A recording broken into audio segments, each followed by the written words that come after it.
മുളക് ബജി എല്ലാവരും കഴിച്ചിട്ടുണ്ടാവും, പക്ഷേ ചമ്മന്തി നിറച്ച മുളക് ബജി കഴിച്ചിട്ടുണ്ടാരെങ്കിലും?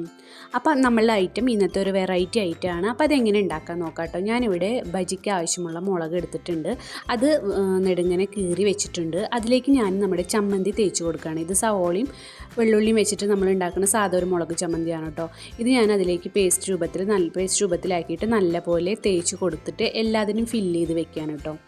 അതിനുശേഷം നമ്മൾ സാധാരണ മുളക് ബജിയുടെ മാവ് ചെയ്യുന്ന പോലെ കടലമാവ് ഒന്ന് ക്രിസ്പി ആയിരിക്കാൻ വേണ്ടി കുറച്ച് അരിപ്പൊടി ചേർക്കുന്നുണ്ട് ഞാൻ.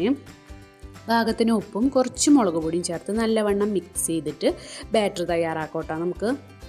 നമ്മുടെ ബാറ്റർ ഇവിടെ ഇപ്പോൾ തയ്യാറായിട്ടുണ്ട്. ഇനി നമുക്ക് ഓരോ മുളക് ബജി ചമ്മന്തി പോവാത്ത രീതിയിൽ മുക്കിയിട്ട് ഇതിൽ മുക്കി പൊരിക്കാം കേട്ടോ. നമുക്ക് ഞാൻ ഓരോന്ന് വീതം ഇട്ടുകൊണ്ടിരിക്കുകയാണ്.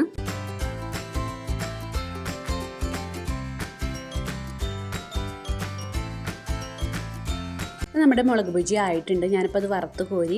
ഇത് വളരെ ടേസ്റ്റി ആയിട്ടുള്ള ഒരു ഐറ്റമാണ്. അതിൻ്റെ ഉള്ളിൽ ആ ഫില്ലിങ് ഉണ്ടെങ്കിൽ നമുക്കിനി വേറെ ചമ്മന്തി ഒന്നും കൂട്ടി കഴിക്കണ്ട കേട്ടോ. മുളക് ബജി അതിൻ്റെ ഉള്ളിൽ തന്നെ അത് നല്ലപോലെ പിടിച്ചിട്ടുണ്ട്. നല്ല ടേസ്റ്റാണ് കഴിക്കാൻ. അപ്പോൾ വീഡിയോ ഇഷ്ടമായെങ്കിൽ സപ്പോർട്ട് ചെയ്ത് സബ്സ്ക്രൈബ് ചെയ്യാൻ മറക്കരുതേ.